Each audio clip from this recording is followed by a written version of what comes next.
Hello students, good afternoon. Hello.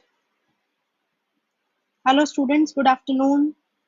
Class 12 biology students, join the session. Yes, I can't see much students live. Yes, please be ready for the session. Yes, Alok Tiwari, Naveen Jalihal. Yes, they are there for the class. Sangeeta, Surbhi, Alok. Good afternoon everyone.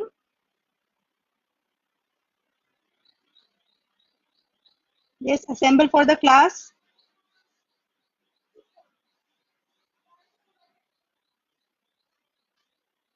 This session is for class 12 biology students.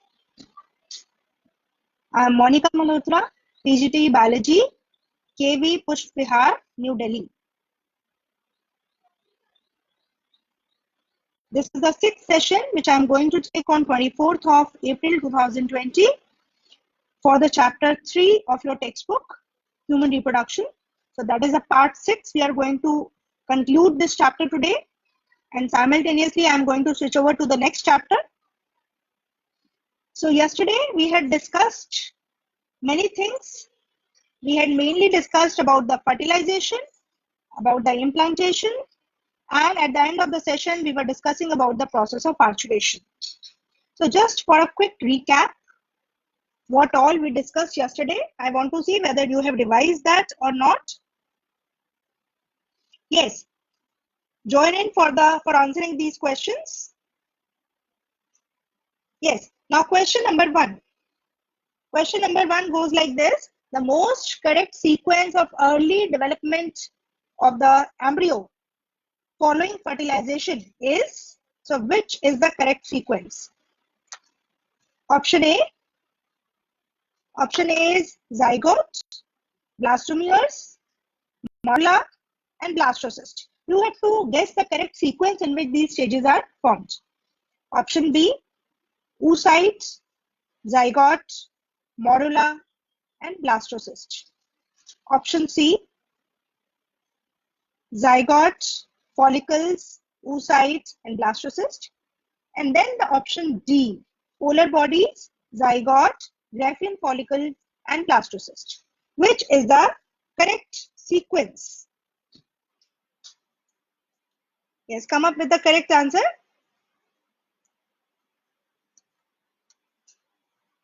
Most of the students are saying oocyte, B option. Most of them are giving option B. See, in the B option, I must tell you, it starts with oocyte. And in the question, it says that the sequence of early development following fertilization. Fertilization के बाद की stages ही होनी चाहिए sequence में, fertilisation से पहले की नहीं होनी चाहिए. और आपको पता है जो oocyte स्टेज है वो तो अभी सेकेंडरी oocyte बनने से पहले की स्टेज है. सेकेंडरी oocyte तक तो अभी फर्टिलाइजेशन हुई नहीं होती है ना. सेकेंडरी oocyte जब ooted में कन्वर्ट होता है तब फर्टिलाइज होता है वो. So this cannot be the stage after fertilization. So yes, correct option is not B beta. Think about it. Fertilization के एकदम बाद क्या बनेगा? Yes, fertilization के एकदम बाद जाइगोट बनेगा. ठीक है ना. देखिए आपने ए ऑप्शन देखी ही नहीं है किसी ने. ए ऑप्शन क्या कहती है? फर्टिलाइजेशन के बाद बना जाइगोट, जाइगोट में हुआ क्लीवेज, क्लीवेज के बाद जब 2 सेल 4 सेल 8 सेल बने उन्हें ब्लास्टोमियर्स कहते हैं. ठीक है, तो ब्लास्टोमियर्स, और उसके बाद मोरुला बना और मोरुला के बाद ब्लास्टोसिस्ट बनी. So A part is correct. No, you people are not giving. Yes, Kshitij Tomar has given the correct answer A part. Nimisha ने सही दिया, प्रिंस ने सही आंसर दिया, नवीन जालिहल, आकांक्षा नो. सो नवीन तक मेरे को जितने आंसर्स मिले हैं ऑप्शन ए बिल्कुल सही है वो. ठीक है. Yes, Vidya is also given correct answer, Surabhi is also given correct answer. Option A is the correct answer. पहले जाइगोट बनता है, फिर जाइगोट की क्लीवेज के बाद ब्लास्टोमियर्स, ब्लास्टोमियर्स के बाद मोरुला, मोरुला के बाद blastocyst. So that is the correct sequence, A part. Now we come to the second question, the extra embryonic structure. Now this term is very important. I am not asking about membranes. I am asking about structure. The extra embryonic structure that provides nutrition to the embryo is option A, chorion, B, placenta, C, amnion, and D, all of these. Yes, think about it. Extra embryonic structure, ठीक है, यहाँ membrane नहीं है, structure है। तो कौन सा structure है भाई इसमें? Yes, Rajeev Maheshwari has given, अच्छा Sapna, Sapna has given the correct answer B, Rajeev Maheshwari. Nimisha, सभी ने बी ऑप्शन दिया, बिल्कुल सही बताया आपने। Surbhi, Naveen, Sarita, Pawan, correct answer B option, placenta. तो ये एक एम्ब्रियोनिक स्ट्रक्चर होता है जो एम्ब्रियो को नरिशमेंट प्रोवाइड करने का काम करता है। यस, मिथिले, ये राजकुमार, हरिओम, नेहा, सुनीता, क्षितिज, सिंधु, सबने सही आंसर दिया है। विद्या, ज्योत्सना, ऋचा, यस करेक्ट, सबका सही आंसर है, it is placenta. Now we move on to the next question. Question 3. In the absence of acrosome, the sperm cannot. अगर एक्ट्रोसोम नहीं होगा या फंक्शनल नहीं होगा तो स्पर्म क्या, इनमें से कौन सी एक्टिविटी नहीं कर सकता? A part, penetrate into the egg, B part, get energy, C option, get food, option, swim. इन चारों में से कौन सी एक्टिविटी नहीं कर पाएगा in the absence of acrosome? Yes, come up with the correct answer. Yes, अब बताइए मुझे सही आंसर क्या है इसका। In the absence of acrosome which activity will not be perform by the sperm? Yes, I am waiting for the answers. अभी तक आप पिछले क्वेश्चन का ही सही आंसर दिए जा रहे हैं, अब आप नए क्वेश्चन पे आ जाइए, क्वेश्चन 3 पे आ जाइए। Yes, Pankaj, Rajput, Kshitij, Rajiv, Surabhi, they have given the correct answer. Tanu, Shivani, yes, Sunita, बिल्कुल सही। यस, खुशी ने पिछले क्वेश्चन का सही आंसर दिया। संगीता, आकांक्षा, सुरभि, रोहन, राज, सरिता, Neha, Dhanishta, Sangeeta, yes, you all people are correct. All the students are correct. Penetration into the egg, it can't perform in the absence of acrosome. Now we move on to question number 4. Yes, खुशी, दृष्टि, संगीता, सुनीता, सब सही हो बेटा, सुषमा, सब सही हो। अब आप आगे आ जाओ नेक्स्ट क्वेश्चन पे। Question 4. The uterine layer which undergoes strong muscular contractions for the process of parturition are is option A, endometrium, option B, perimetrium, C, myometrium, D, both A and B. इनमें से correct क्या है भाई? Strong muscular contraction कौन सी layer undergo करती है, या क्या ये दो लेयर्स अंडरगो कर सकती है, ए और बी एक साथ? सोचिए। So the correct answer for this question is yes, myometrium. दृष्टि Chaturvedi is the first to answer. Yes, उससे पहले निमिषा ने भी सही आंसर दे दिया था। Rajeev Maheshwari, very good. Jyotika, Sunita, Naveen, yes yes, Tanu, Archit, Rohan, Ramesh, Ashish, Sindhu, Kshitij, no, Prince, इन सभी ने, सुरभि, त्याशा, सरिता, बिपाशा, सबने सही आंसर दिया बेटा। Shyamlal, yes, all are correct. Mohammad Mohsin, सही है, C part is the correct answer. So thanks for this overwhelming response. Now we come to the slide where we left yesterday, parturition। मैं आपको बता रही थी ये कि एवरेज ड्यूरेशन जो है ह्यूमन प्रेगनेंसी का 9 मंथ्स होता है, इसे गेस्टेशन पीरियड कहा जाता है, ठीक है। और विगरस कंट्रैक्शंस होने लगती हैं यूट्रस में at the end of pregnancy so that the foetus is delivered out. The process of delivery of foetus और the child birth is called parturition. Parturition, ध्यान से स्पेलिंग देखिए, parturition is the process of delivery of the fully formed young one, okay. ना parturition को induce कैसे किया जाता है, हाउ इज इट स्टिमुलेटेड, कैसे इंड्यूस होती है, ये बहुत ही कॉम्प्लेक्स न्यूरो एंडोक्राइन मैकेनिज्म है। नर्वस सिस्टम और एंडोक्राइन सिस्टम मिलकर इसको कंट्रोल करता है। और इसके जो सिग्नल्स हैं वो कहाँ से ओरिजिनेट होते हैं? इसके सिग्नल्स फुल्ली डेवलप्ड फीचर्स से ही ओरिजिनेट होते हैं, ठीक है। तो ये फुल्ली डेवलप्ड फीचर्स ओरिजिनेट करता है सिग्नल्स, और इससे धीरे धीरे माइल्ड कंट्रैक्शंस मायोमीट्रियल लेयर में शुरू हो जाती है यूट्रस की, और इस पूरे प्रोसेस को बोलते हैं फीटल इजेक्शन रिफ्लेक्स। यानी कि फीटस अपने ही इजेक्शन के लिए, अपनी ही डिलीवरी के लिए एक रिफ्लेक्स दे रहा है, एक स्टिमुलस क्रिएट कर रहा है। So this is the fetal ejection reflex. Very important question, ठीक है। पार्चुरेशन का स्टिमुलस कहां से आता है? फीटल इजेक्शन रिफ्लेक्स से आता है। अब हम इसके बारे में थोड़े हार्मोन्स का कंट्रोल देख लेते हैं, कौन कौन से हार्मोन्स इसको कंट्रोल करते हैं पार्चुरेशन के प्रोसेस को। Fetal ejection reflex, it triggers, means stimulates the release of oxytocin hormone from the maternal pituitary gland. आपको पता है ऑक्साइटोसिन हार्मोन जो है ये पिट्यूटरी ग्लैंड से सिक्रीट होता है, ठीक है, from the posterior lobe of pituitary gland oxytocin is secreted and it comes to blood. और उसके बाद ये सीधा जाके यूट्रस के मसल, स्मूथ मसल्स पे एक्ट करता है। कौन सी लेयर में होते हैं यूट्रस के smooth muscles? Yes, in the myometrial middle layer of the uterus. Uterus की लाइनिंग के मिडल लेयर में मिडल लेयर कौन सी है? मायोमीट्रियम, उसमें स्मूथ मसल्स पाए जाते हैं।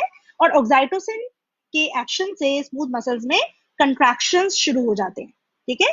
पहले माइल्ड कंट्रैक्शंस होते हैं, फिर they turn into stronger uterine contractions, आगे चल के और स्ट्रॉन्ग होते हैं। जैसे जैसे स्ट्रॉन्ग होते जाते हैं वैसे वैसे पिट्यूटरी ग्लैंड को फिर से स्टिमुलस मिलता है, एक पॉजिटिव स्टिमुलस मिलता है, पॉजिटिव फीडबैक मिलता है कि वो और ऑक्साइटोसिन को सिक्रीट करे।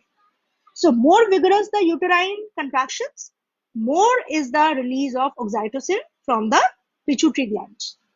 Okay, the stimulatory reflex between the uterine contraction and oxytocin secretion continues, and it results in stronger and stronger uterine contractions. इतनी स्ट्रांग हो जाती है कंट्रैक्शंस कि जो फुल टर्म एम्ब्रियो है, जो young one to be delivered है, वो यूट्रस की एंडोमेट्रियल लाइनिंग से डिटैच होके बर्थ कैनाल में से it is given out. Okay, अब ये पूरे प्रोसेस में सिर्फ ऑक्साइटोसिन का रोल देखा हमने कि वो यूटेराइन कंट्रैक्शंस को स्टिमुलेट कर रहा है, राइट। लेकिन एक और बहुत इंपॉर्टेंट हार्मोन है जिसके फंक्शन के बिना ये प्रोसेस पार्चुरेशन का पूरा ही नहीं हो सकता। दिस हार्मोन इज रिलैक्सिन, ठीक है। तो दो हार्मोन्स बहुत इंपॉर्टेंट रोल प्ले करते हैं पार्चुरेशन के प्रोसेस में। पहला हार्मोन ऑक्साइटोसिन, ठीक है, जो कि पोस्टीरियर पिट्यूटरी ग्लैंड से सिक्रीट हो रहा है, posterior lobe of pituitary gland. और दूसरा इंपॉर्टेंट हार्मोन है रिलैक्सिन, जो कि ओवेरियन हार्मोन है, और इसको ओवरी और प्लेसेंटा दोनों ही रिलीज करते हैं। इसका काम क्या है? नाम से ही पता चल रहा है, रिलैक्सिन का काम है रिलैक्स करना। किसको रिलैक्स करेगा? It will relax the ligaments in the pelvis. तो पेल्विक बोन्स जो आपस में लिगामेंट्स से अटैच्ड है, connective tissue ligaments pelvic bones को आपस में अटैच किए हुए हैं, प्यूबिक सिम्फिसिस की बोन्स, उनको धीरे धीरे उसके लिगामेंट्स को रिलैक्सिन हार्मोन रिलैक्स कर देगा। जैसे ही पेल्विस की बोन्स, इनके बोन्स के लिगामेंट्स रिलैक्स होंगे तो पेल्विस जो है वो वाइडन अप हो जाएगा, राइट। और साथ ही सर्विकल कैनाल भी सॉफ्ट हो जाती है और वाइडन हो जाती है। These two events are very important for the process of childbirth. So what relaxin does? It relaxes the ligaments of the pelvis, and it also softens and widens the cervical canal. Okay. So cervical canal, you know, it is a birth canal. This leads to the expulsion or giving out of the baby out of the uterus through the birth canal, and the process is called parturition. जैसे ही infant deliver हो जाता है तो जो placenta, जो उसके nutrition का source था, ये भी expel out हो जाता है from the same birth canal, and the expulsion of the placenta out of the birth canal after the birth of the child is called afterbirth, ठीक है। क्योंकि child के birth के बाद placenta के tissue they are given out of the body, so they are also called afterbirth, ठीक है। तो अब आपको पता लग गया कि कौन से हार्मोन्स कंट्रोल करते हैं पार्चुरेशन को। ऑक्साइटोसिन हार्मोन जो कि पिट्यूटरी ग्लैंड से रिलीज होता है, और ये मायोमीट्रियल लेयर के मसल्स को कंट्रैक्ट करने में हेल्प करता है। देन रिलैक्सिन हार्मोन, ये ओवरी और प्लेसेंटा से रिलीज होता है, और इसका काम है पेल्विक बोन्स के लिगामेंट्स को रिलैक्स करना और सर्विक्स के कैनाल को, सर्विकल कैनाल को सॉफ्ट बनाना और उसको वाइडन करना, सो that the young one or the full term young one can be easily delivered out from the birth canal. Okay, so process of parturition is over. Yes, after this,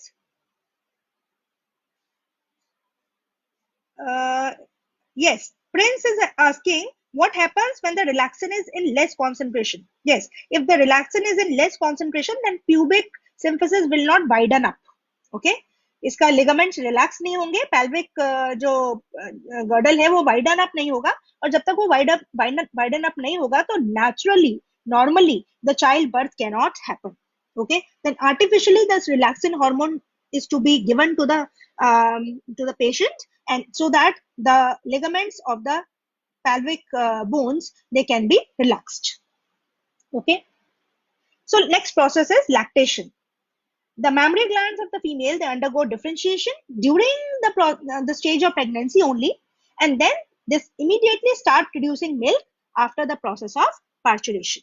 Okay, So towards the end of the pregnancy, sometimes after the process of parturition, the mammary glands, they are stimulated to produce milk, and the process is called lactation. Milk produced in the initial few days of the lactation, it is called colostrum. Okay, ये yellowish fluid होता है, pale yellow fluid, and this is called colostrum. It is very, very important for the child to feed because it contains many antibodies. It contains several antibodies which are very much essential for the development of resistance in the newborn babies. जो innate immunity हमारे में होती है, that is because of colostrum. Okay, it helps the newborn babies to fight against wide range of diseases. Okay, and the antibody it contains in it, it is IgA type. ये आप chapter number 8 में जाकर पढ़ेंगे. ठीक है, IG means immunoglobulin, A is the type of antibody. तो ये colostrum में होती है और बहुत इंपॉर्टेंट है ये चाइल्ड में इम्यूनिटी रेज करने के लिए. Okay, after the lactation, now we come to the assignment for this chapter. I hope this chapter is clear.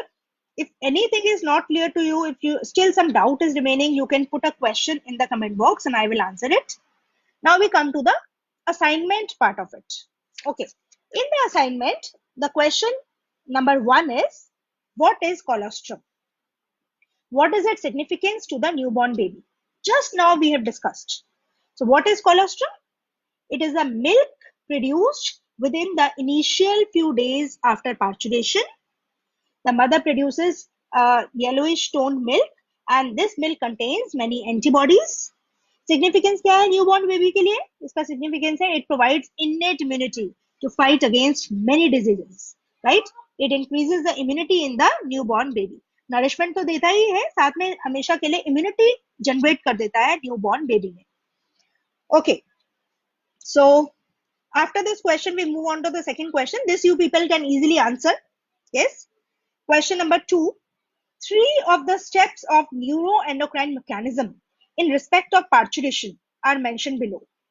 6 steps में हमने parturition के process को बांटा है. उसमें से 3 steps हमने बता दिए हैं और 3 sequential steps आप guess करेंगे. आप बताएंगे. Write the missing steps in proper sequence. Step number 1. Signals originate from fully developed fetus and placenta. ठीक है, पार्चुरेशन प्रोसेस कहां से शुरू होता है? सबसे पहले जब वो फीटस पूरी तरह डेवलप हो चुका होता है तो वो सिग्नल्स छोड़ता है, सिग्नल्स रिलीज करता है और प्लेसेंटा से भी सिग्नल रिलीज होते हैं. ये सिग्नल रिलीज होने के बाद सेकेंड स्टेप में क्या होगा?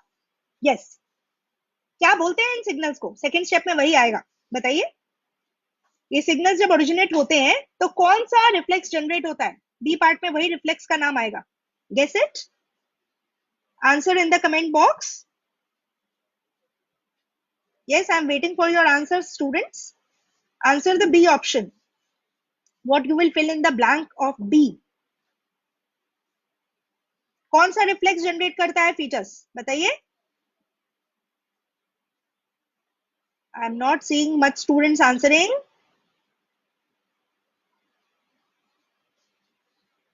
बहुत कम स्ट्रेंथ है आज बच्चों आपकी. आपको लगा कि ये चैप्टर फिनिश हो गया? No, this chapter is still remaining. Okay, B part में आएगा. Yes, fetal ejection reflex. Okay, जैसे सिग्नल ओरिजिनेट होते हैं फीटस से और प्लेसेंटा से, एक रिफ्लेक्स जनरेट होता है which is called fetal ejection reflex. Okay, तो बी पार्ट में आएगा fetal ejection reflex. Don't worry, I will give you the answers of these questions, so don't be in a hurry to note down the answers. Okay, now in the C part, एक बार foetus ने अगर अपने ejection के लिए reflex दे दिया है तो इसके बाद क्या होगा? सी पार्ट में क्या आएगा? नेक्स्ट सीक्वेंशियल इवेंट क्या होगा? फीटल इजेक्शन रिफ्लेक्स आगे कौन से हार्मोन के रिलीज को स्टिमुलेट करता है? यस, बताइए कौन सा हार्मोन रिलीज होगा भाई इसके बाद? Yes, many of the students, yes, you have given correct answer, very good. Rasna, Akash, no, Alice, Sunita, Danishta, yes, बिल्कुल सही. राजीव ने तो बिल्कुल करेक्ट आंसर दे दिया इसका. सी पार्ट का सही आंसर दे दिया इसने. It is the release of oxytocin hormone. Yes, Tanishka, Raj, yes, इन सब ने सही आंसर दिया है. आफरीन, श्याम, अर्पिता, बहुत सारे बच्चों ने सही आंसर दिया है। यस, ऑक्साइटोसिन, सत्यम बिल्कुल सही बताया। ठीक है, सुरभि ने सही आंसर दिया, एलिस ने सही, आफरीन बिल्कुल सही। ठीक है, सब बच्चे सही बोल रहे हैं। सी पार्ट में आएगा reflex triggers release of oxytocin from the pituitary gland. ठीक है, देखिए यहाँ हिंट मिल रहा था आपको। डी पार्ट में क्या है, oxytocin causes stronger uterine contractions. इसके बाद क्या होगा, uterine contraction stimulate further secretion of oxytocin. Last में क्या होगा, जब ऑक्साइटोसिन का बहुत हाई कॉन्सेंट्रेशन हो जाएगा, कंट्रैक्शंस भी बहुत ज्यादा स्ट्रांग हो रही हैं, तो फिर एफ पार्ट में क्या आएगा, लास्ट इवेंट क्या है भाई। यस, ज्योतिका बिल्कुल सही बेटा, शिल्पी बिल्कुल, नवीन, जमीला खातून, श्याम बिल्कुल सही, साकिब चौधरी बिल्कुल सही आंसर दे रहे हो ऑक्साइटोसिन, संगीता यादव सही है ऑक्साइटोसिन, पंकज ने सही बोला ऑक्साइटोसिन। पर आगे बताओ ना, एफ पार्ट में क्या आंसर आएगा, लास्ट में बताओ, लास्ट इवेंट क्या रह गया, फाइनल इवेंट क्या है, बताइए। एफ पार्ट में क्या आएगा, यस, एफ पार्ट में आएगा expulsion of the baby through the birth canal, the process of parturition. ठीक है, expulsion of the baby from the birth canal, this is the final event of the process of parturition. Yes, Hariom has correctly answered parturition, बिल्कुल सही। ठीक है, तो अब आप समझ गए। यस, निमिषा, डिटैचमेंट हो गया एंडोमेट्रियल लाइनिंग से एंड पार्चुरेशन टेक्स प्लेस। आपको यहाँ प्रिसाइजली यही लिखना है कि the expulsion of the foetus from the birth canal और process of parturition will occur. Yes, Rasna, Dhanishtha बिल्कुल सही बोला आपने, सुनीता, सुरभि, प्रिंस बिल्कुल सही आंसर दिया आपने। यस, सुनीता सही है, आकाश बिल्कुल ठीक, नेहा पोखरियाल, साकिब चौधरी सही आंसर दे रहे हैं बिल्कुल बिल्कुल, जमीला खातून सही है, राजीव बिल्कुल ठीक, एलिस, तो you people are correct. Now we move on to the third question. It is based on the menstrual cycle. On the basis of the given figure answer the following questions. ये figure आपकी NCERT book की figure है और ऐसे ही board exam में questions आते हैं। Question 1, state the levels of FSH, LH and progesterone simply by mentioning high और लो। ठीक है, आपको बताना है कौन सा हार्मोन हाई कौन सा लो, लेकिन कब बताना है, 13 टू 14 डे में भी बताना है और 21st टू 23rd डे में भी बताना है। तो पहले हम 13 से 14 डे के बारे में बात कर लेते हैं। 13 14 डे पे एफएसएच का लेवल हाई होता है या लो, फिर आप हाई या लो लिखकर, एफएसएच के आगे हाई लो लिखकर बताओ।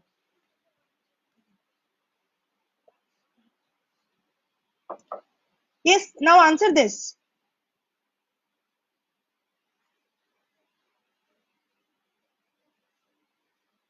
ये जो बच्चे पूछ रहे हैं, what do you mean by operation by birth, मुझे समझ में नहीं आया आप क्या पूछ रहे हैं, इसको डिटेल में लिख के बताइए।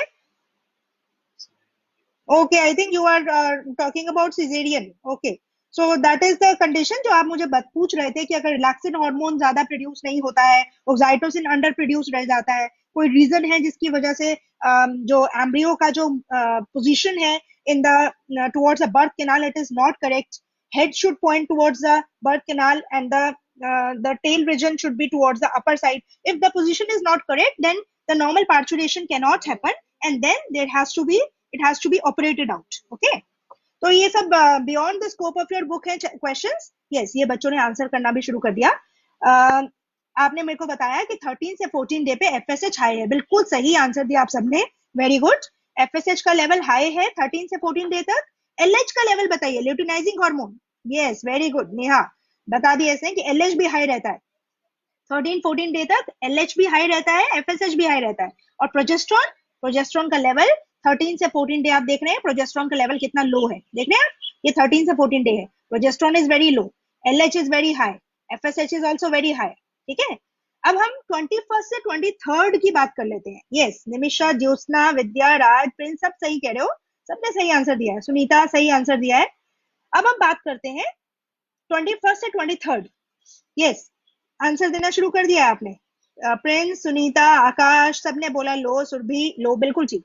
अब मैं थोड़ा क्लियर कर दूं, 21st से 23rd डे तक एफएसएच का लेवल लो रहेगा, एलएच का लेवल भी लो रहेगा, प्रोजेस्ट्रॉन का लेवल बहुत हाई हो जाएगा। देखिए हम यहाँ सीक्वेंस देखें जरा, 21st से 23rd डे कहाँ आ रहे हैं, यहाँ 21st से 23rd देखें ऊपर, ये देखिए एफएसएच का लेवल कितना लो है, एलएच का लेवल लो, एफएसएच का लो, और ये प्रोजेस्ट्रॉन देखो, यस ये बिल्कुल पीक शो कर रहा है।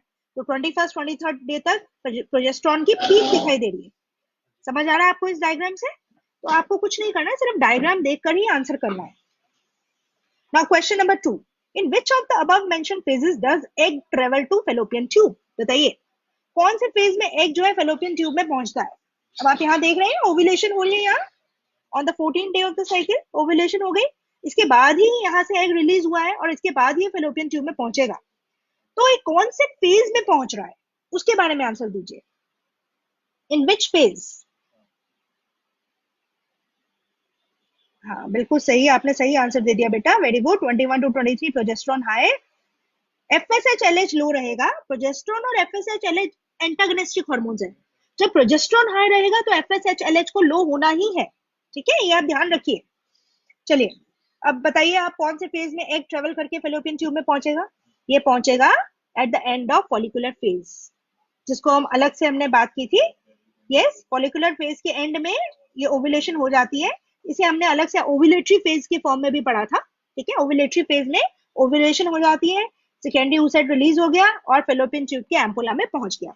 तो आप एंड ऑफ फॉलिकुलर फेज भी लिख सकते हैं और ओव्यूलेटरी फेज भी लिख सकते हैं, दोनों ही आंसर करेक्ट है। आपकी बुक में ओव्यूलेटरी फेज अलग से नहीं बताया हुआ, तो end of follicular phase is correct. Why there is no menstruation after fertilization? Now the next question. Yes, बताइए। फर्टिलाइजेशन के बाद मेंस्ट्रुएशन क्यों नहीं होती? क्योंकि फर्टिलाइजेशन के बाद एम्ब्रियो बन चुका है, उसकी इम्प्लांटेशन हो चुकी है और ये कॉर्पस ल्यूटियम एक्टिव हो चुका है, ये प्रोजेस्टेरॉन को सिंथेसाइज कर रहा है। और मैंने आपको ये बताया था कि जब तक कॉर्पस ल्यूटियम से प्रोजेस्टेरॉन बनेगा, प्रोजेस्टेरॉन का हाई लेवल ब्लड में रहेगा, वो इनहिबिट करेगा एफएसएच और एलएच के सिक्रीशन को, ठीक है। इसका मतलब FSH LH will remain low if the progesterone is secreted by the corpus luteum, right?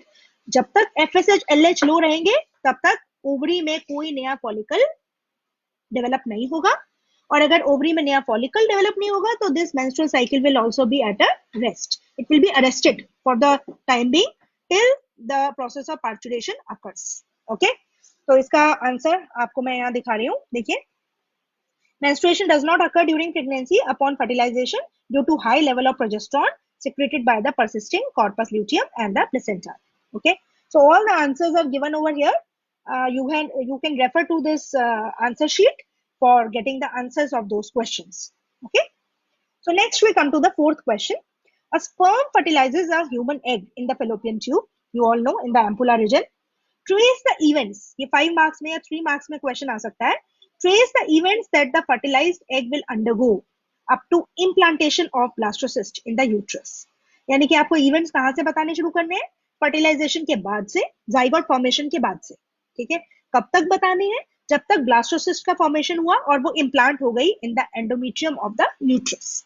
ये पूरा एक्सप्लेन करना है आपको, और अगर ये 5 मार्क्स में आएगा तो इसका डायग्राम भी बनाना है, ठीक है। ये 3 मार्क क्वेश्चन यहाँ पूछा गया है, तो इसमें दो चीजें आप एक्सप्लेन करेंगे, cleavage of the zygote and the formation of blastocyst, and finally the implantation of blastocyst in the endometrium. तो cleavage में आप क्या बताएंगे?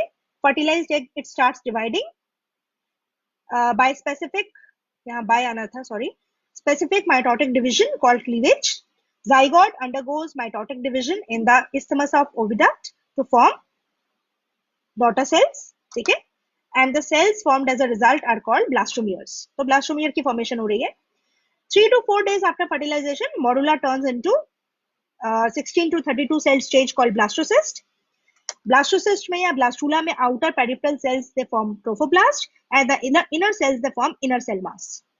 The embryonic stage with blastocele, which is called blastula or blastocyst, it is implanted in the endometrium of uterus. So यहाँ तक आपको explain करना है ये along with the diagram if it is given as in 5 mark question.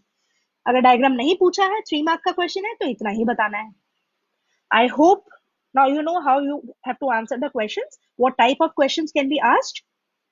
I request all of you to please refer to the questions given at the in the NCERT book at the end of this chapter, and start attempting those questions in your copies.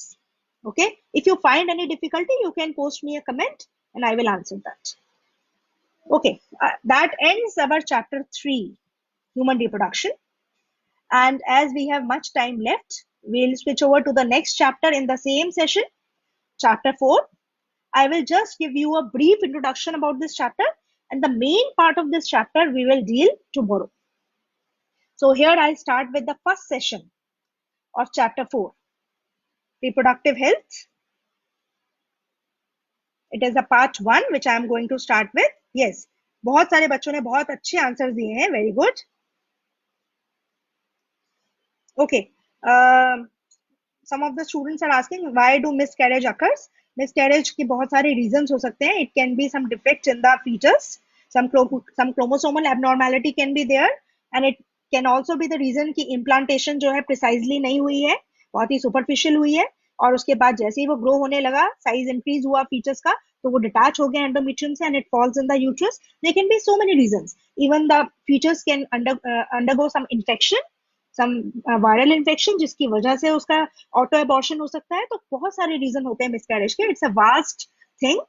तो ये आपके syllabus के beyond है, फिर भी मैंने आपको एक जनरल आइडिया दे दिया है. ओके बेटा, आपको मेरे नोट्स मिल सकते हैं या फेसबुक पे लिंक प्रोवाइडेड है जिसपे जितने मैंने आपको अभी तक पीपीटी दिखाई हैं वो सभी वहां मेरे लेक्चर्स के साथ दी हुई है.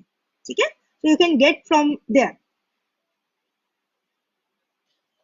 Okay, now we start with the reproductive health. World health organization, आप सबको इस ऑर्गेनाइजेशन के बारे में जानकारी होगी. पूरे वर्ल्ड की हेल्थ का ये खबर रखती है, ख्याल रखती है.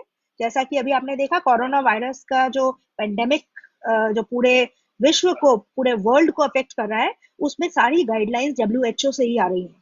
ठीक है, कहाँ क्या हो गया, क्या स्टेटस है, क्या हमें सेफ्टी मेजर्स अपनाने चाहिए, वो सब डायरेक्शंस डब्ल्यूएचओ से आ रही है.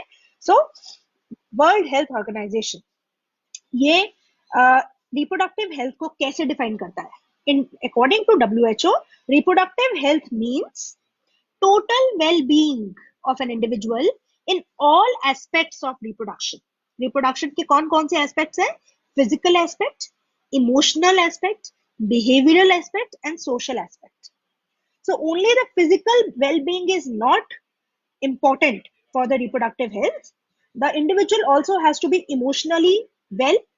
Behaviorally he should be very well, he should be stable in his behavior, and he should be socially well. Okay, तो ये चारों एस्पेक्ट्स बहुत इंपॉर्टेंट है रिप्रोडक्टिव हेल्थ को मेंटेन करने के लिए, उसको डिफाइन करने के लिए.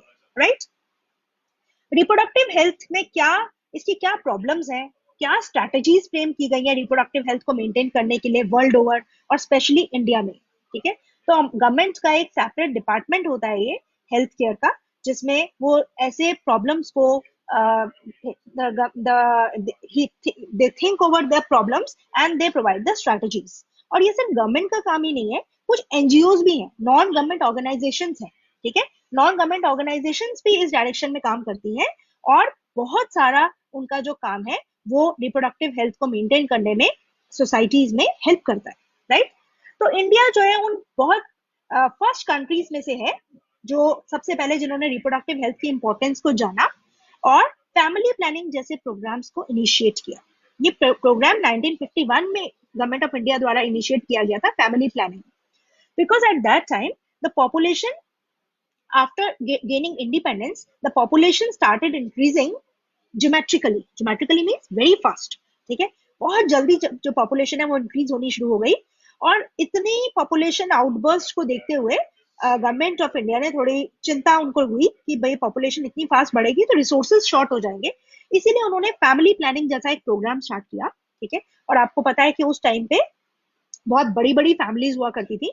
Huge number of siblings would be were there in a single family. तो इसीलिए उसको देखते हुए इन्होंने फैमिली प्लानिंग का एक स्टार्ट किया इनिशिएटिव. ठीक है, और आपने ये स्लोगन सुने होंगे, हम दो हमारे दो. तो they focused on 2 children norm. ठीक है, reproductive health in a society forms a crucial part of general health. If a society is reproductively healthy, then of course general health of the society will also be good, and the crimes and all the ill aspects of the society will be very less. Okay, बहुत ही productive होगी ऐसी society जिसमें reproductive health अच्छी है. Right, now improved programs covering wider reproductive related areas are currently in operation.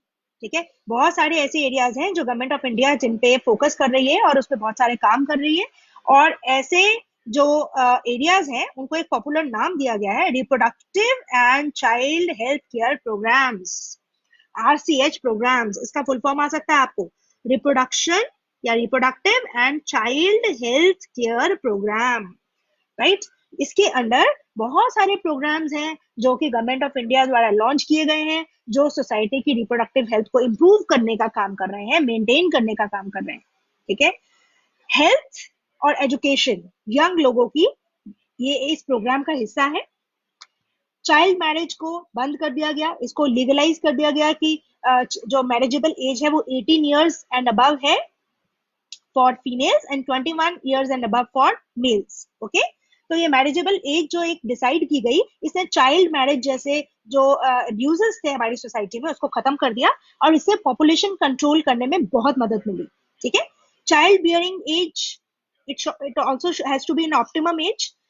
सो ये कैसे इन्होंने decide किया, इस चाइल्ड बियरिंग एज जो ऑप्टिमम एज है उसके हिसाब से ही मैरिज की एज को लीगलाइज कर दिया। ठीक है, तो ये बहुत ही एक मेच्योर स्टेजेस हैं, बहुत ही मेच्योर डिसीजंस हैं जो एक सोसाइटी ने किसी एक सोसाइटी की गवर्नमेंट ने किए हैं वहां की रिप्रोडक्टिव हेल्थ को मेंटेन करने के लिए। Okay, so these are very important attributes, features for maintaining the reproductive health of the society. ठीक है, तो कौन कौन से एट्रीब्यूट्स हैं, health and education of young people, the legalize marriageable age, the legalize child bearing age. ठीक है, ये सब बहुत इंपॉर्टेंट एट्रीब्यूट्स हैं जो हमारी सोसाइटी की रिप्रोडक्टिव हेल्थ को मेंटेन करते हैं। Now next are the measures taken by government. ठीक है, गवर्नमेंट कैसे सोसाइटी में अवेयरनेस फैला रही है, कैसे हमें अवेयर करती है, बहुत सारे ऑडियो विजुअल मेथड्स हैं।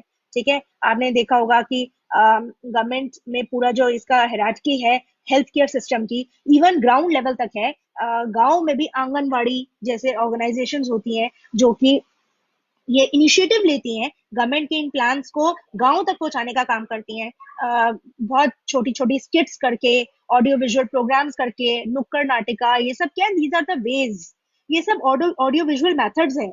इवन जो प्रिंट मीडिया है, हमारे न्यूज़पेपर्स हैं, हमारी मैगजीन्स हैं, ये प्रिंट मीडिया भी हेल्प करता है गवर्नमेंट के इस इनिशिएटिव को आम जनता तक पहुंचाने का, right.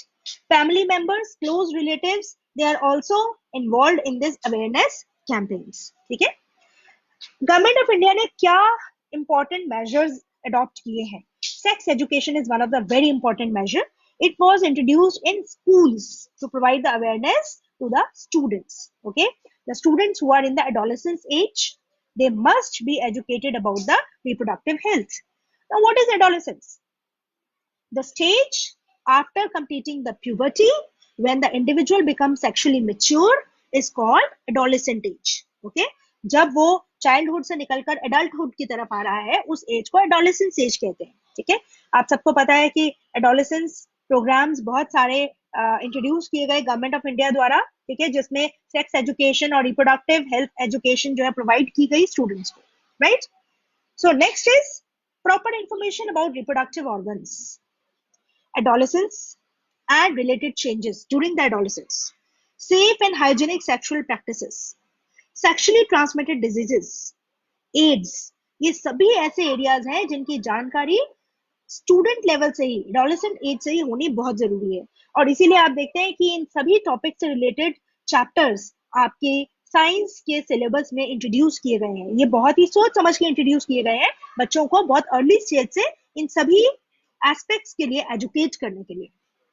Okay, so now we come to amniocentesis. Amniocentesis क्या है?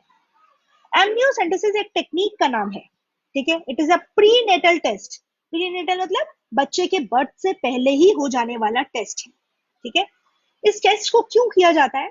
ये टेस्ट को किया जाता है ये जानने के लिए कि जो फीटस यूट्रस में डेवलप हो रहा है मदर के, क्या वो हेल्दी है, उसमें कोई जेनेटिक प्रॉब्लम तो नहीं है, उसमें कोई क्रोमोसोमल डिफेक्ट तो नहीं है। We know we have got 23 pair of chromosomes. हर एक क्रोमोसोम जो है कुछ पर्टिकुलर जीन्स को कैरी करते हैं। जीन्स कुछ पर्टिकुलर कैरेक्टर्स के लिए रिस्पॉन्सिबल होते हैं। ठीक है, हर एक जीन एक पर्टिकुलर कैरेक्टर के लिए रिस्पॉन्सिबल है। तो अगर कोई पर्टिकुलर क्रोमोसोम डिफेक्टिव होगा, उसका एक पर्टिकुलर पार्ट डिफेक्टिव है, तो उस पर पाई जाने वाली जीन्स भी डिफेक्टिव होंगी। और वो जीन्स का जो एक्सप्रेशन है वो भी फिर, अगर वो चाइल्ड का बर्थ हो जाता है तो वो उसका एक्सप्रेशन डिफेक्टिव होगा। सच एम्ब्रियो विल बी मालफॉर्म्ड, ठीक है, उसका मालफॉर्मेशन हो रहा है इसका मतलब, और वो प्रॉपर इंडिविजुअल में डेवलप नहीं होगा। तो अगर ये बहुत अर्ली स्टेज में ऐसा कोई डिफेक्ट पता चल जाता है जिसको ठीक नहीं किया जा सकता, वो इट इज नॉट करेक्टेबल, तो ऐसे में उस एम्ब्रियो को अर्ली स्टेज में ही अबॉर्ट कर दिया जाता है। तो ये डिसीजन कि एम्ब्रियो हेल्दी है या नहीं, उसमें कोई डिफेक्ट तो नहीं है, इसको लेने के लिए हम एक टेक्निक यूज करते हैं, एमनियोसेंटेसिस। ये एमनियोसेंटेसिस की टेक्निक में असल में होता क्या है, आप सबको मैंने बताया था कि एम्ब्रियो के आसपास एक कैविटी होती है, जब वो यूट्रस में इम्प्लांटेड है उस कैविटी का नाम एमनियन है। एमनियन कैविटी के अंदर एक फ्लूइड है, एमनियोटिक फ्लूइड, जिसमें एम्ब्रियो सस्पेंडेड है। एम्ब्रियो की बॉडी को बाहर को वो टच कर रहा है amniotic fluid, and some of the cells of the embryo they fall in the amniotic fluid, ठीक है, क्योंकि कांस्टेंट फ्रिक्शन में है तो एमनियोटिक फ्लूइड में एम्ब्रियो के सेल्स जो हैं वो गिर जाते हैं। और इस एमनियोटिक फ्लूइड का अगर कुछ पार्ट हम निकालते हैं एम्ब्रियो के अंदर से, और फिर उसके अंदर से सेल्स निकालकर, सेल्स को ब्रेक ओपन करके उसके क्रोमोसोम्स के पैटर्न को स्टडी करते हैं, तो हम ऐसी इमेज जनरेट कर पाएंगे जैसी आपके सामने दिखाई हुई है। इसे कहते हैं कैरियोटाइपिंग ऑफ द क्रोमोसोम्स। देख रहे हैं आप, पूरे 23 chromosome, first pair, second, third से लेके 23rd पेयर तक सारे दिखाए हुए हैं। तो इनका अरेंजमेंट कर लिया जाता है, कैरियोटाइपिंग कहते हैं इसको, और उसके बाद स्टडी किया जाता है इसको एक करेक्ट कैरियोटाइप से, स्टैंडर्ड कैरियोटाइप से इसको कंपेयर किया जाता है, ठीक है।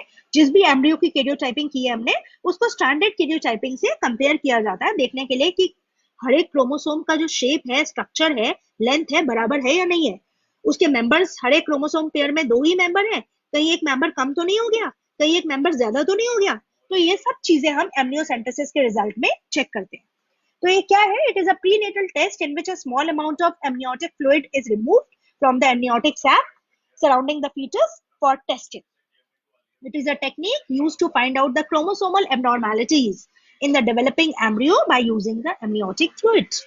It is, ठीक है। तो अभी यहाँ हम देख सकते हैं कि देखो, यहाँ हमने एक कैरियोटाइपिंग स्टडी की, एमनियोसेंटेसिस का रिजल्ट देखा।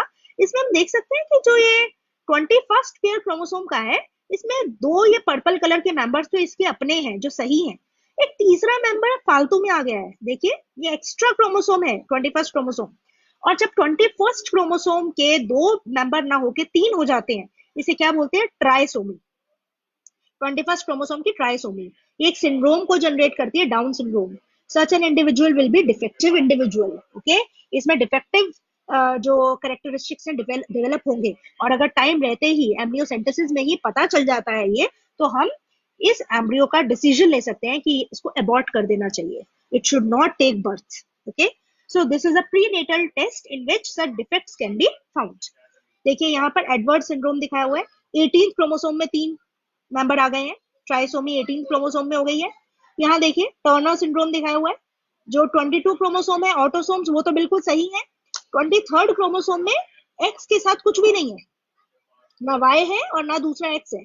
एक्स के साथ ओ मतलब 0, सिर्फ एक्स क्रोमोसोम एक ही मेंबर है इसमें, दूसरा मेंबर ही नहीं है सेक्स क्रोमोसोम का। तो ये टर्नर सिंड्रोम है, इसे एक्स ओ क्रोमोसोम का जो इम्परफेक्शन कहते हैं, ठीक है। तो ये सारे सिंड्रोम्स जो है, ये किसका रिजल्ट होते हैं? ये रिजल्ट होते हैं किसी ना किसी क्रोमोसोमल डिफेक्ट का, ठीक है। और ये डिफेक्ट हम पता लगा सकते हैं प्रीनेटल टेस्ट करके, एमनियोसेंटेसिस जिसका नाम है। तो ये तो बहुत बेनिफिशियल टेस्ट है, हमने बर्थ से पहले ही पता लगा लिया। और अगर ये बहुत जल्दी पता चल जाता है तो ऐसे एम्ब्रियो को हम अबॉर्ट कर सकते हैं, ताकि ऐसा डिफेक्टिव चाइल्ड बर्थ ना ले, क्योंकि अगर ऐसे चाइल्ड का बर्थ हो गया, it will be a suffering for the parent as well as the child, ठीक है। लेकिन ये टेक्निक जो है, ये मिसयूज की जा रही है टेक्नीशियंस द्वारा, लोगों द्वारा। कैसे? आप देख सकते हैं इस टेक्निक में क्रोमोसोमल डिफेक्ट तो दिख ही रहे हैं, लेकिन साथ ही साथ 23rd क्रोमोसोम का स्टेटस भी पता चल रहा है। देखिए 23rd क्रोमोसोम यहाँ हमें पता चल रहा है कि XX है तो फीमेल है, XY है तो मेल है, ठीक है, क्लियरली पता चल रहा है। तो इससे ये भी जानकारी मिल जाती है कि जो एम्ब्रियो है, ये आगे चल के मेल ऑर्गेनिज्म बनाने वाला है कि फीमेल। और आपको पता है कि इंडियन सोसाइटी में the female offsprings are more preferred, male children are preferred, ठीक है। तो ये हमारी जो मेल डोमिनेटेड सोसाइटी है, उसकी ये एक थिंकिंग है, एक गलत धारणा है कि मेल चाइल्ड जो होता है ये प्रेफर किया जाता है। तो इसीलिए अगर स्टीरियोटाइपिंग में ये पता चल जाए कि ये मेल चाइल्ड है या फीमेल, फीमेल चाइल्ड अगर पता चल गया कि है, तो उसको कोई भी फेवर नहीं करेगा।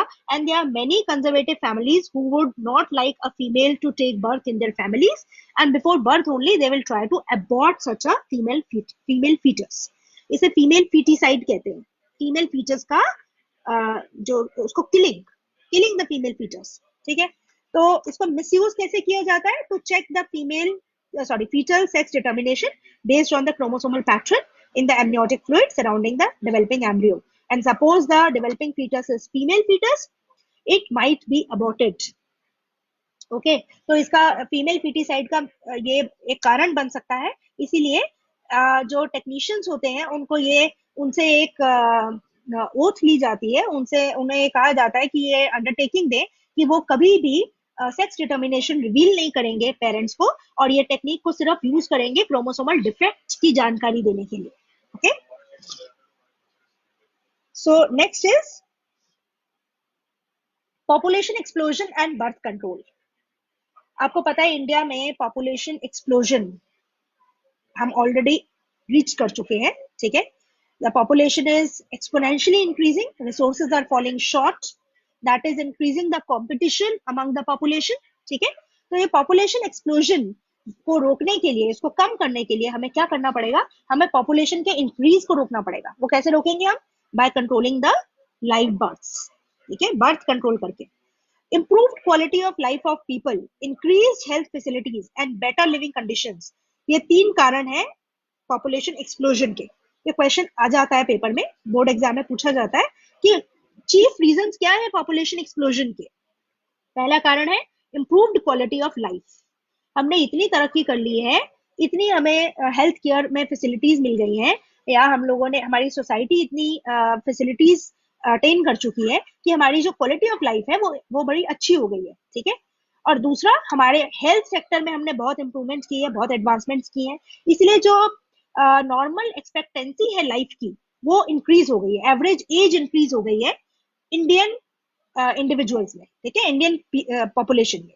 तो इंक्रीज हेल्थ फैसिलिटीज और इम्प्रूव्ड क्वालिटी ऑफ लाइफ, ये 2 इंपॉर्टेंट एस्पेक्ट्स हैं जिन्होंने लिविंग कंडीशंस को बेटर कर दिया है, और इन्होंने एक एक्सप्लोसिव इम्पैक्ट कॉज किया है on the population. Population has increased geometrically because of these 2 reasons.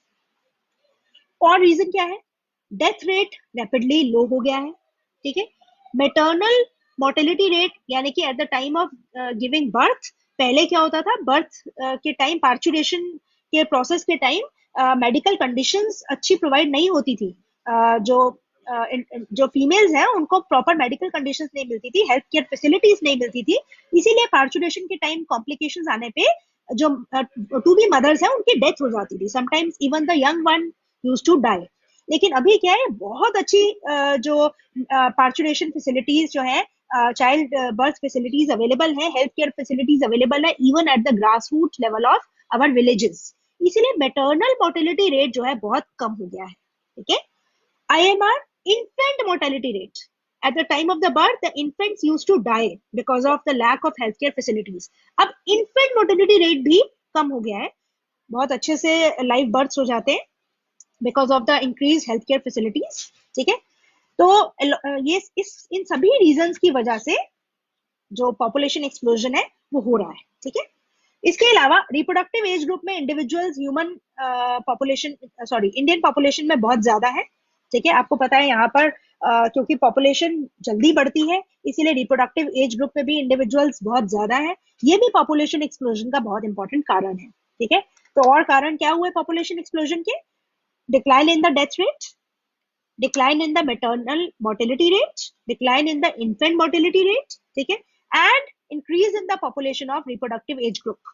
These are the chief reasons for population explosion in Indian population. अब ये population explosion को रोकने के steps क्या है? Using contraceptive methods. ठीक है, contraceptive methods वो होते हैं जो fertilization को रोकते हैं. They avoid the fertilization. Fertilization नहीं होगी तो population का control अपने आप ही हो जाएगा. They also educate people about the demerits of large family. Aware किया जाता है लोगों को कि लार्ज फैमिली होगी तो सबको प्रॉपरली रिसोर्सेज नहीं मिलेंगे, सबको लिविंग लाइक कंडीशंस हेल्दी नहीं मिलेंगी, ठीक है, उनको ऑप्शंस कम अवेलेबल होंगे ग्रोथ के, अपने आप को डेवलप करने के, नई अपॉर्चुनिटीज के, ठीक है। फाइनेंशियल क्राइसिस भी होगा अगर लार्ज फैमिलीज होंगी, ठीक है, less finance will be available for the children to fulfil their dreams, okay. Increase in the marriageable age of males and females, बताया मैंने आपको, लीगलाइज कर दिया गया है, मेल्स इनकी लीगल एज 21 ईयर्स है और फीमेल की लीगल एज क्या है 18 ईयर्स। तो मैरिजेबल एज लीगलाइज करना, उनको इंक्रीज करना बहुत इंपॉर्टेंट स्टेप रहा पॉपुलेशन एक्सप्लोजन को रोकने के लिए। Providing incentives to parents having one और टू चिल्ड्रन, ऐसे लोग जिनको एक या दो जिनके बच्चे हैं उनको इंसेंटिव्स दिए जाते हैं। आपको पता है कि Indian government is favouring only two children norm. अगर किसी का जो थर्ड चाइल्ड होता है तो उस थर्ड चाइल्ड को फैसिलिटीज नहीं मिलती, उसको एजुकेशन लोन, एजुकेशन फैसिलिटीज या फिर कंसेशन इन द फीस, ऐसा कुछ भी थर्ड चाइल्ड के लिए अवेलेबल नहीं है। Even for the government employees the maternity leave and the child care leave, ये सब भी थर्ड चाइल्ड के लिए नहीं है। तो ये सभी इसीलिए नॉर्म्स बनाए गए हैं ताकि people they restrain till the two children, they opt for two children norm, okay. So next is contraceptive methods. Contraceptive methods को डिटेल में हम कल स्टडी करेंगे, अभी सिर्फ मैं आपको इनकी डेफिनेशन बता रही हूँ। They are used to prevent the unwanted pregnancies and they also modify the menstrual cycle. Ovulation को स्टॉप कर देते हैं ताकि ना फर्टिलाइजेशन हो और ना ही पॉपुलेशन इंक्रीज हो, ठीक है। आइडियल कॉन्ट्रासेप्टिव में क्या ट्रेड्स होने चाहिए, ये बहुत इंपॉर्टेंट क्वेश्चन है, आपको एग्जाम में आता है। Ideal contraceptive should be user friendly, it should be easily available in the market, it should be very effective in controlling the population, ठीक है, it should be effective in controlling the fertilization, it should be reversible when the family or when the parents they want to have a child, then they can stop use contraceptive method and then they can plan their family, okay. So this contraceptive method is used only till the time the family increase is not planned, okay. It should not have any side effects, कोई side effect नहीं होना चाहिए contraceptive method का। तो ये 5 main features हैं जो किसी कॉन्ट्रासेप्शन डिवाइस में या कॉन्ट्रासेप्टिव मेथड में होने चाहिए, तभी उसे आइडियल माना जाएगा, तभी उसको यूज करना प्रॉफिटेबल होगा। नाउ असेसमेंट, जो मैंने आपको अभी तक पढ़ाया उसके कॉन्सेप्ट की असेसमेंट के लिए एक्सरसाइज है ये। First question, give the term for prenatal diagnostic technique aimed to know the sex of the developing fetus and to detect the congenital disorders. तो fetus का sex भी इससे पता चल जाता है और congenital chromosomal disorders कोई है तो भी पता चल जाते हैं। ऐसे prenatal technique का नाम क्या है? Yes, try to answer. Within 2 minutes, I'm going to finish the lecture. Yes. Please try to answer. Yes. The name of this technique is amniocentesis, okay. तो amniocentesis वो, yes, Alice is the first one to answer. तो amniocentesis वो पहली वो technique है जो कि developing features के कंजेनिटल डिसऑर्डर्स को और सेक्स को डिटरमाइन करती है। यस, संगीता, हरिओम, जो ऑल आर करेक्ट। यस, रसना सही है। अब सेकंड क्वेश्चन पे आ जाते हैं। आकांक्षा उपाध्याय करेक्ट, पंकज, अच्छा पंकज ने सेकंड क्वेश्चन को कर दिया, very good. Name the fluid from which fetal cells are extracted for chromosomal analysis. The answer is amniotic fluid. Pankaj Rajput is first one to correctly answer it. Yes, amniotic fluid is the fluid from which fetal cells are extracted for chromosomal analysis in the amniocentesis technique. Question number 3. Yes, question number 3 पे आ जाए। Why has the government imposed a statutory ban on amniocentesis? Because amniocentesis also gives the information about the status of sex chromosomes and it leads to female foeticides, ठीक है, इसीलिए government ने इस पे statutory ban लगा दिया है। Yes, Nimisha has given correct answer, Akanksha, Hariom, Satyam, amniotic fluid सही आंसर है, संगीता, नेहा पोखरियाल, राधा, राजीव बिल्कुल सही। थर्ड क्वेश्चन पे आ जाओ बेटा। विद्या बिल्कुल सही बोल रहे हो, एमनियोटिक फ्लूइड बिल्कुल सही है। Yes, Jeeva has given the correct answer to third question because of female foeticides, बिल्कुल सही, ठीक है। Fourth question, give the term for rapid population. क्या बोलते हैं भैया इसको? रैपिड पॉपुलेशन ग्रोथ को क्या टर्म दी गई है? Yes yes, Hariom third question का सही आंसर दिया। अब फोर्थ क्वेश्चन पे आ जाइए। रैपिड पॉपुलेशन ग्रोथ के लिए क्या टर्म है? It is population explosion. Yes, Nimisha ने थर्ड क्वेश्चन का सही आंसर दिया, बिल्कुल सही। फोर्थ क्वेश्चन का आंसर है पॉपुलेशन एक्सप्लोजन। बिल्कुल सही बात, सही जवाब दे रहे हैं आप लोग। सो यहाँ पे मैंने आपको इन क्वेश्चंस के देखिए सही आंसर दे दिए हैं। असेसमेंट की एक्सरसाइज विद आंसर्स है आपके रेफरेंस के लिए। I hope you have understood the topic so far. अभी तक सिर्फ हमने इंट्रोडक्शन स्टडी की है, कल हम इसके टेक्निकल पार्ट पे आएंगे इस चैप्टर के। So study the chapter till the topic we have covered and come up with the doubts if any. Yes, बहुत सही आंसर दे रहे हैं आप सभी, very good. Big clap for all of you. Okay, students. Now I finish the session here only. Take care. Take care of yourself and your family. Stay safe at your homes. Thank you.